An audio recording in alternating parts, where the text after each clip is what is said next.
There's a version of you the world sees. And then there's the one you hide when the door closes. You don't complain. You push through, you get things done. But somewhere under the routine, there's a quiet discomfort you've learned to ignore. You can't name it. But it's there, and if you're honest, it's been there for years. If this hits home, this video is for you. We're talking about the kind of pain that doesn't show up on the outside, but eats at you from the inside. Subscribe if you're done with surface-level motivation. This is where we talk real, about healing, power, and becoming untouchable from the inside out. Let's get started. 1. The unnamed pain. There is a kind of pain that doesn't show up on x-rays or in conversations. You won't find it in a diagnosis or a chart, but you feel it. It lingers in your chest like fog, dense, quiet, and difficult to explain. It's not sharp or dramatic, not the kind of suffering that draws attention. It's deeper than that. It's chronic. It's been with you for so long that you've stopped noticing it, like background noise you've unconsciously learned to live with. You've gotten good at hiding it. You mask it with humor, drown it in work, or bury it under responsibilities. You distract yourself with constant movement, meaningless conversations, or shallow connections, anything to keep from sitting in silence with it. You show up every day looking fine, handling things, carrying weight. No one sees. But when the noise fades, when the world finally goes quiet, there it is again. Heavy, unrelenting, familiar. That ache, that tightness in your chest, that feeling that something is wrong, even if you can't quite name it. The truth is, it's not just stress. This pain is the result of the years of self-abandonment. It's what happens when you've silenced your own voice too many times to avoid conflict. When you've swallowed your truth to make others comfortable. When you've allowed people to cross boundaries you knew deep down shouldn't be crossed, just to avoid being seen as too much or too sensitive. You've told yourself you're being strong, that real men endure. But this isn't strength, it's a warning. It's your soul trying to remind you that being numb isn't the same as being healed. You've learned to survive. Now it's time to unlearn the silence. This pain, unnamed, quiet, ever-present, isn't weakness. It's your wake-up call. 2. The lie of endurance. You were told to be the bigger person, to turn the other cheek, to forgive without boundaries, to swallow your pride, to keep the peace, even when your soul was at war. And you listened, out of love, out of loyalty, out of fear. You convinced yourself that your silence was strength, that your suffering was a noble kind of love. You were taught that your ability to endure pain made you good, that your capacity to carry the emotional weight of others made you valuable, that your silence kept the family together, that your compliance made relationships work. You learned to apologize first, even when you weren't wrong. You learned to soften your tone so they wouldn't feel threatened. You learned to disappear, piece by piece, in the name of being easy to love. And at first, it seemed like virtue, like maturity. But in reality, it was self-erasure dressed up as emotional intelligence. You bit your tongue so often it bled. You silenced your instincts to avoid being too much. You made space for their dysfunction, their projections, their unresolved trauma, believing that love meant absorbing the blows without complaint. But here's the truth. You were not healing. You were hiding. You weren't strong. You were silent. You weren't forgiving. You were forgetting yourself. You began to shrink to fit places you had outgrown. You learned how to walk on eggshells so masterfully that you forgot what solid ground felt like. You began to take pride in your patience, your tolerance, your ability to take it. Until one day you realized you had nothing left to give, not because you were weak, but because you were drained. You stopped trusting your own emotions. You began to preemptively gaslight yourself before anyone else had the chance. You'd feel anger, but tell yourself you were overreacting. You'd feel sadness, but label it weakness. You started editing your truth before it ever reached your lips. You doubted your gut, your voice, your worth.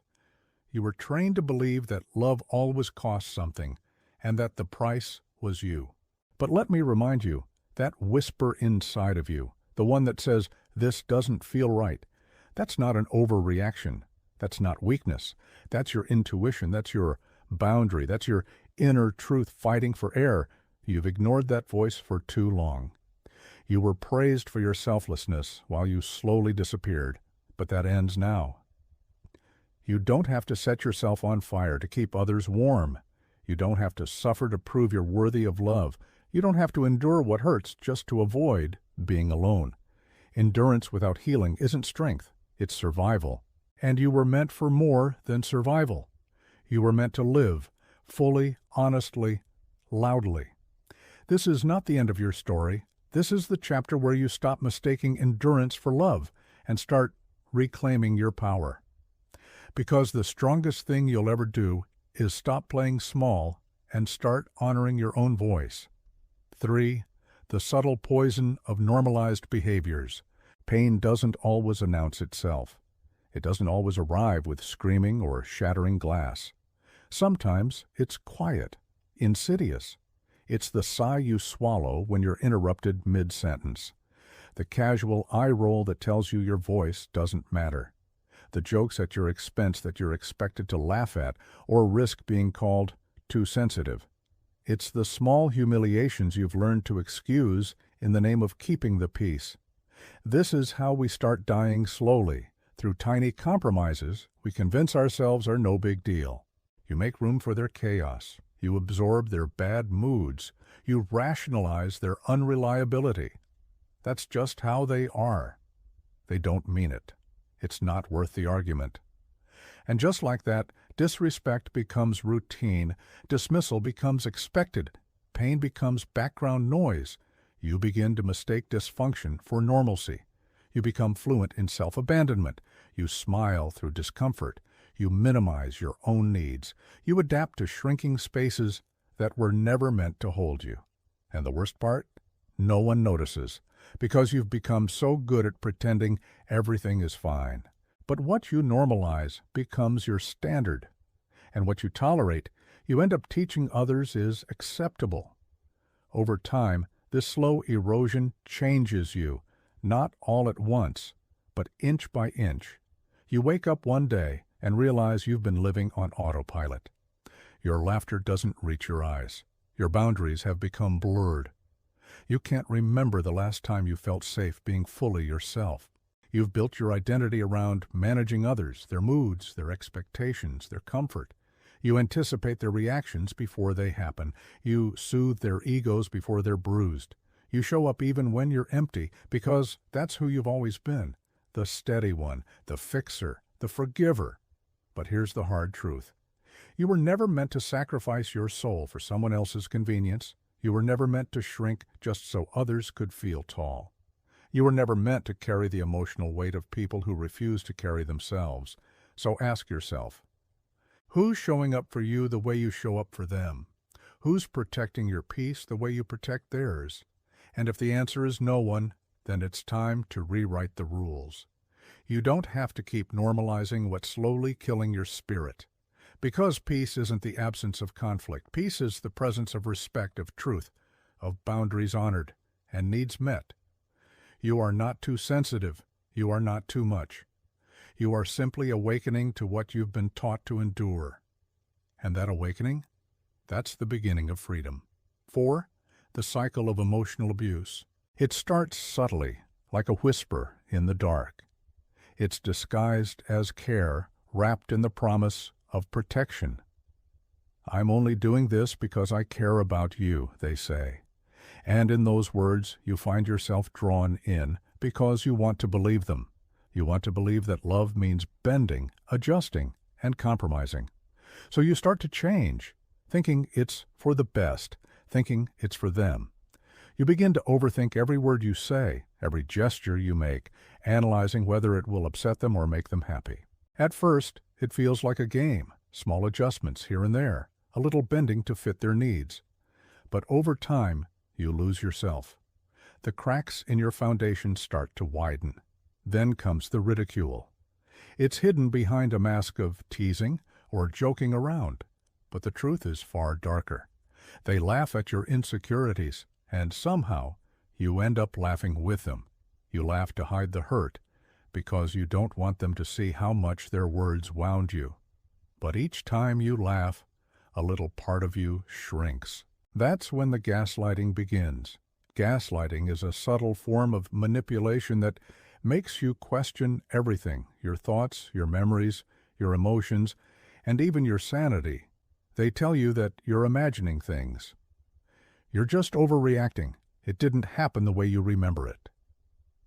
And in the beginning, you argue. You try to defend yourself, but they won't let you. They make you feel like you're losing touch with reality, like your emotions are too intense, too irrational. As time goes on, you start to doubt yourself. You wonder if maybe you really are crazy or too sensitive. You second-guess your instincts, your thoughts, your reactions. The more they deny your truth, the more you begin to question if you're the problem. You stop trusting your own mind, and when that happens, you begin to apologize. Apologize for feeling. Apologize for being yourself. And then comes emotional invalidation, the final step in the cycle. You try to speak up, you try to share how their behavior makes you feel, but instead of understanding, you're met with dismissiveness. You're being too sensitive, they say. It's not that deep. Your emotions are belittled. Your pain is trivialized. The more you try to express yourself, the less they listen. Slowly, they chip away at your sense of self-worth until you stop voicing your needs altogether. You stop because you've been conditioned to believe they don't matter. You don't express your pain because you've internalized the message that your feelings are unimportant, that they don't deserve to be heard. You've been taught to doubt yourself so much that your own truth becomes nothing more than a whisper that fades into the background of your own mind.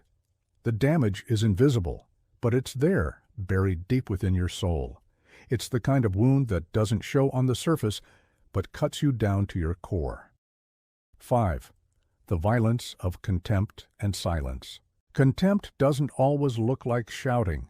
Sometimes it's the absence of words altogether. The silence that fills the space between you and them is colder than any argument could ever be. It's the kind of silence that sends a chill through your bones and freezes your spirit. You try to speak, to reach out, but the only response you get is a cold shoulder, a dismissive look, or the dreaded blank stare. Their silence cuts deeper than any word ever could because it speaks volumes. This is the moment when you realize silence is not a sign of peace. It's a weapon, a power play. They use it to control you, to show you that you don't matter enough to engage with. The silent treatment isn't about resolving conflict or taking space. It's about making you feel insignificant, as though you're invisible. It's punishment, not peace. It's control through withdrawal, a toxic tool used to manipulate you into submission. As this pattern continues, you begin to internalize it. You start to believe that your voice doesn't matter, that your presence is an inconvenience, and that you are invisible. You stop asking for what you need because you've convinced yourself that you don't deserve it. Your self-worth erodes, and you find yourself seeking validation in places where it can never truly be found. You become desperate for any sign that you still exist, that you still matter. But that validation is elusive, always just out of reach, because you've been conditioned to accept the silence. But listen carefully to what I'm about to tell you. Silence is not peaceful when it's used to erase you. Silence isn't love. It's not a sign of calm or understanding.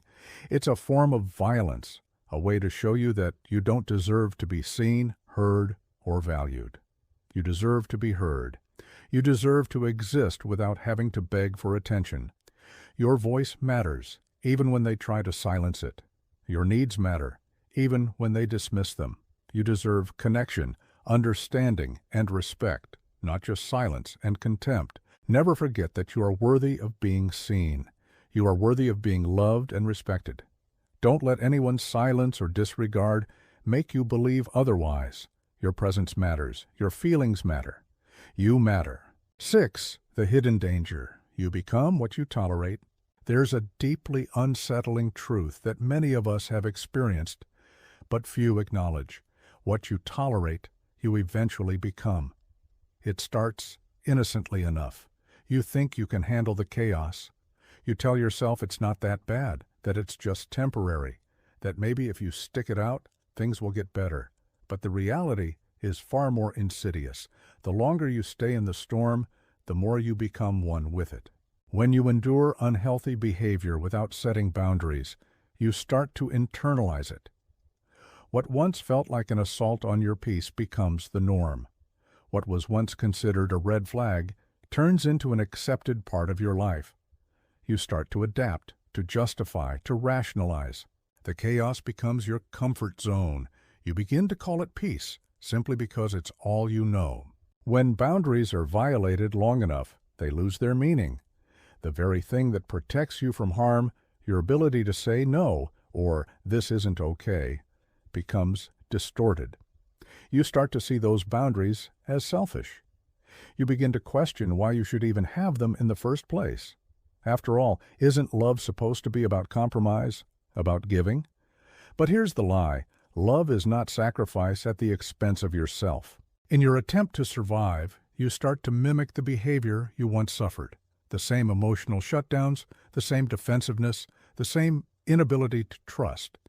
You lash out not because you want to hurt others, but because you're hurt yourself and it feels like the only way to protect what's left of you.